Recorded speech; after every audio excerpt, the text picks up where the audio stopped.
दिल्ली की सरकारी बिल्डिंग पर लगाए जाएंगे 50 मेगावाट के rooftop solar plant. Green energy उत्पादन को मिलेगा बढ़ावा। दिल्ली सरकार ने ग्रीन एनर्जी को बढ़ावा देने के लिए 645 सरकारी building grid connected rooftop solar plant लगाने का फैसला किया है। इन सभी प्लांटों की क्षमता 50 मेगावाट होगी। ये प्रोजेक्ट सरकारी इमारतों को अपनी बिजली की जरूरतों को खुद पूरा करने के साथ साथ पैसों की बचत कराने में फायदेमंद साबित होगा।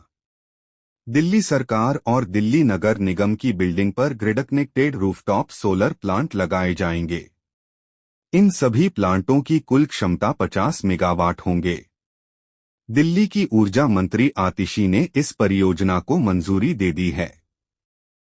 उन्होंने कहा कि सरकारी इमारतों पर रूफटॉप सोलर प्लांट लगाने की ये पहल दिल्ली सोलर पॉलिसी का हिस्सा है।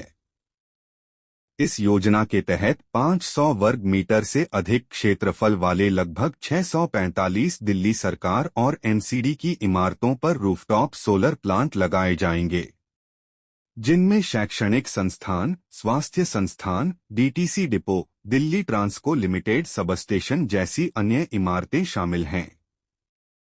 ये प्रोजेक्ट सरकारी इमारतों को अपनी बिजली की जरूरतों को खुद पूरा करने के साथ साथ पैसों की बचत करने में फायदेमंद साबित होगा।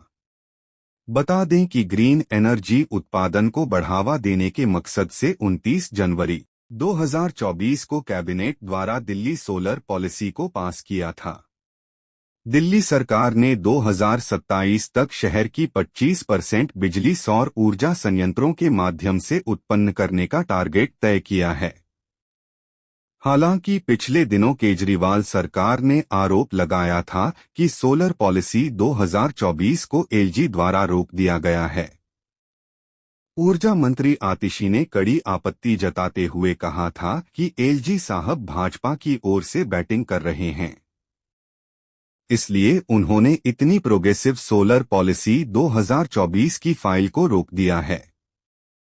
केजरीवाल सरकार के मुताबिक नई पॉलिसी के तहत गैर सब्सिडी वाले आवासीय उपभोक्ताओं के बिजली बिलों को 0 और कमर्शियल या औद्योगिक उपभोक्ताओं का बिजली का बिल 50% तक कम करना है।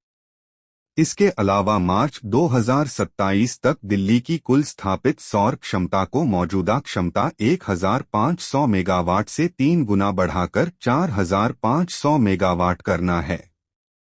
इसमें 2027 तक दिल्ली में 750 मेगावाट छत पर सौर ऊर्जा संयंत्र स्थापना और दिल्ली के बाहर स्थापित 3750 मेगावाट सौर ऊर्जा संयंत्र शामिल हैं।